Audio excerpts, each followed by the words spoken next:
When I was a kid and lived in Charlotte, North Carolina, my family would go together to a Christmas tree lot every year at the beginning of December. Winter in Charlotte is fairly warm, which means that the parents could take their time looking through the available trees without having to bundle me and my sister up too much.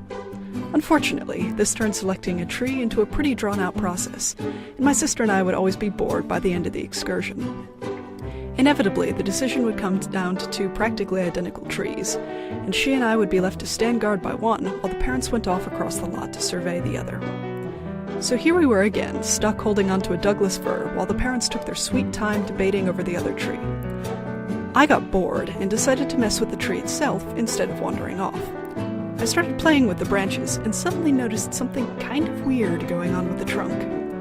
It looked like there was a rope wrapped around the inside of the tree.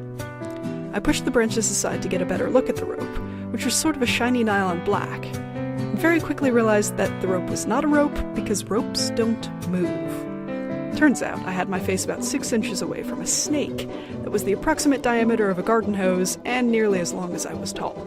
Needless to say, I backpedaled pretty fast. To my credit, I didn't actually let go of the tree. I called my sister Grace over to point it out and then told her to go get Dad. She sprinted off across the lot while I kept an eye on the tree, or more accurately, the snake inside.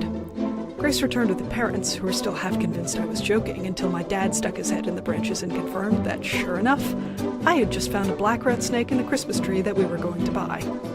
Now, my dad and I both love snakes, and we knew that rat snakes aren't poisonous, so instead of leaving the tree and going to pick another one, we decided it would be a great idea to channel our inner Steve Irwin and remove the snake from the tree ourselves. So here we are, trying to grab this desperately unhappy reptile when a sales associate walks by. Mom explains the situation, and the guy instantly looks freaked out. We finally got the snake out carefully and took him over to the tall grass at the far side of the lot, where we let him go when he went zooming away. Poor thing seemed pretty traumatized by the whole experience. My dad turned back to the mortified sales guy and asks, "Hey, how about $10 off the tree for animal control services?" He's joking, of course, we're all cracking up at this point, but the sales dude instantly agreed. Apparently he was one of the guys who ran the lot, and was not a fan of snakes himself. He was so horrified to think that we might have gone home with a snake in our tree and then blamed him, that he dropped the price and offered to help us strap our tree on top of the van himself. We left the lot with a lovely tree, a bit more cash than we'd anticipated, and a story that would become a lower family holiday staple.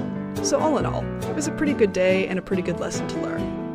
People may say that curiosity killed the cat, but I maintain that it's actually what you don't notice that's most likely to come back and bite you instead.